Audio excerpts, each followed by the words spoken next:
How much is your home really worth? Well, it really depends on who you ask. If you ask an appraiser, you get one number.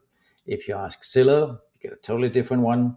If you ask your county tax office, that's a third different value. And if you ask the actual market, well, you're probably getting close to what your home value is, but only if you know how to read the market. In this video, I'm going to show you why there is no such thing as just one home value and which number really matters when you're trying to sell. My name is Ben Danholm. I am a real estate marketing expert and a broker owner at Maxim Realty Orlando. And I'm trying to be the no bullshit real estate broker here in Central Florida, especially when it comes to to home values, because I've seen sellers lose a lot of money, tens of thousands of dollars, because they trusted the wrong number. So today I will do my best to make sure that that doesn't happen to you. So let's start with the big misunderstanding when it comes to home values. There is no singular home value. So let's get that out of the way right now. I'll say it again. There is no such thing as the value of your home. There are at least 4 different values that you hear thrown around, and each of these values are created for a totally different purpose.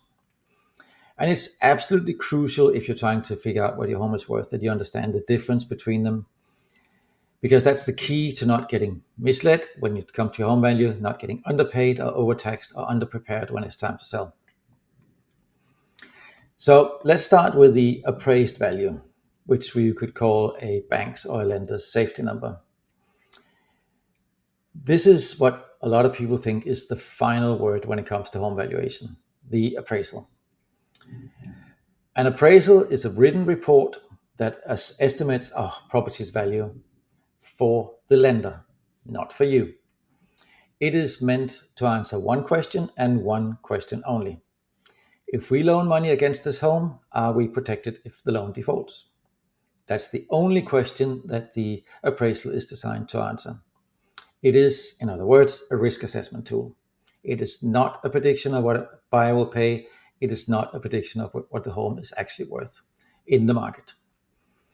So appraisers, they use comparable sales, ideally within the last 90 days, sometimes as far back as 1, even 2 years, if there are not enough recent sales. They adjust for size, age, and upgrades in the home. And they have a strict set of rules from underwriters that they have to adhere to. And they often undervalue unique homes or in fast-moving markets because they are looking primarily in the rearview mirror, not at what buyers are doing right now. So, and for that reason, appraisals are conservative by design because they are a risk assessment tool. They are not a pricing strategy. So, if you buy a home or you sell a home and the appraisal comes in lower than what the contract price was, that doesn't mean that your home is actually worth less. It could mean that you have to reduce the price anyway if the buyer is depending on getting a loan and the lender will not move forward unless there's some kind of adjustment, but it still doesn't mean that your home is worth less. Then there's value number 2, the market value, what a buyer will actually pay for your home. This is kind of what we could call the real life value. And definitely the only value that matters if you're trying to buy or sell is the market value, because it's what the market, as in the current buyer pool, and remember I said the current buyer pool, is willing to pay right now based on inventory levels, interest rates, other buyers' demand, comps and active competition, emotional triggers like staging, marketing, and urgency. And this is obviously where I spend the most time as a listing agent or listing broker, not looking backward at closed sales, but looking forward and at current buyer behavior. So you could say that the market value is the real-time and emotional right now value of your home. It doesn't come from a spreadsheet. It's supply and demand and marketing that determines your market value. Value number 3 that often confuses people is the assessed value or your property tax value. This one, the assessed value, comes from your local tax assessor and is almost always lower than market value, unless you literally just bought your home. And why is that? Well, because here in Florida, and especially if you have a homesteaded property, there's a very strict cap on the annual increase in the assessed value, even if the market value skyrockets. And that's obviously good for property taxes, especially if you stay in your home for a long time. But it's not really useful if you're trying to figure out your home's true value. But because, as an example, if somebody bought a home 20 or 30 years ago, believe it or not, that still happens, that we have people staying in their home for 20 or 30 years. If they bought a home 20 or 30 years ago, there's a very limited increase in the annual assessment. So a home could be assessed in theory at $200,000, but be worth $1 million in real life. So as you can see, assessed values are not useful for determining what your home is worth, but it is it is useful for one purpose only, and that is to determine your tax bill. But it does not in any way, shape, or form reflect current buyer demand or market value or anything like that. And another thing is assessed value are usually only updated once a year. So as the market changes all the time, maybe not daily, but at least monthly or quarterly, they are always outdated no matter what they do. Value number 4 is the online estimate, the Sestimate, the Redfin, the Realtor.com, the any realtor in the country's website valuation. That is one of the most popular and the most dangerously misleading home valuations. Sestimates and friends. Or should we call them sestimates and friends? I don't know.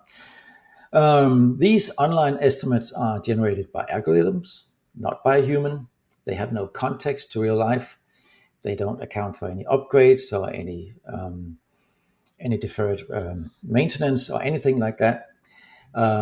They do not provide any real insight in buyer behavior. They do try a little bit. It's actually purely just math. They pull their data from public data, which is often outdated or incorrect. They go by recent nearby sales, even if those homes are not strictly comparable or even remotely comparable. And then they have this black box. I call it black box algorithm because they don't really tell what the algorithm is. That doesn't know if your kitchen is renovated or the age of your roof or anything else. And that's how they determine value. And despite that, and despite the fact that most people know this, or actually suspect this at least, if they don't really directly know it, millions of sellers believe in these values like it's the gospel. I have seen estimates be 70, 100, 200,000, $1 million off, depending, especially if we talk very specialized properties or unique properties. I have seen estimates at extremely low values because the computer didn't know that there was a home built on the property. So I would say estimates are really, really good for one thing. Estimates and other of these online valuations are good for one thing and one thing only. It's great entertainment because if you try to pull 5 of them, you're going to get at least 5 very different results. But there's one thing they're definitely not. They are not a pricing tool. They're not an assessment tool. They're not an appraisal tool. They are only good for entertainment. So let's talk about which value really matters. So we got the appraised value to keep lenders safe. We have the assessed value that helps fund your local government for good or bad. We have the Sestimate and friends that are there to confuse, entertain, and frustrate you. And then there is the market value that tells you exactly what a buyer will pay in this market. And while most of the other ones, maybe with the exception of the estimates and friends, have a purpose in life, the only one that really matters and really gets your home sold is the market value. Period. And market value is based on how your home shows, how it compares, what kind of buyer we can attract, how well we can tell your home story. And that's exactly why real pricing of your home isn't just about comparables. It's about positioning. And that's what I actually do best. So if you want more no BS answers like this about pricing, marketing, and selling a home in today's market, I have one suggestion for you. You can do it, or you can do it. You cannot do it. I don't really mind. But if you really want to know what's going on, you should hit that subscription button. And if you want to watch weekly videos that cut through the noise and give you some real clarity about the real estate market here in Central Florida. So here's a real common seller nightmare, by the way, about market value and appraised value. You get multiple offers and you go under contract $15,000 above listing price. And then what happens next? The appraisal comes low. Now what? If you're priced based on strategy and have buyer demand, you can often negotiate. Maybe the buyer can cover the difference. You can meet halfway, or you can move to a backup offer that doesn't depend on financing. But if your price was inflated from the start and the appraiser confirms it, you're in a pretty weak position and you pretty quickly lose your momentum. That's another reason why pricing smart from the beginning matters more than ever. Just a thought. So let me ask you this. Which of these home values have you relied on before? And did it help you or hurt you in the end that you relied on this estimate or an appraised value or even the assessed value if you did that? Let me know in a comment below and let me know your story. I would love to hear what surprised you the most, and I always answer and reply to all comments myself. And if you want a real strategic market value for your home, not a estimate, not a tax roll, and not a appraised value, give me a call or send me a text. I'm more than happy to offer a free, no pressure, no obligation pricing consultation where I can show you exactly what buyers are willing to pay for homes like yours, for a home like yours in this market.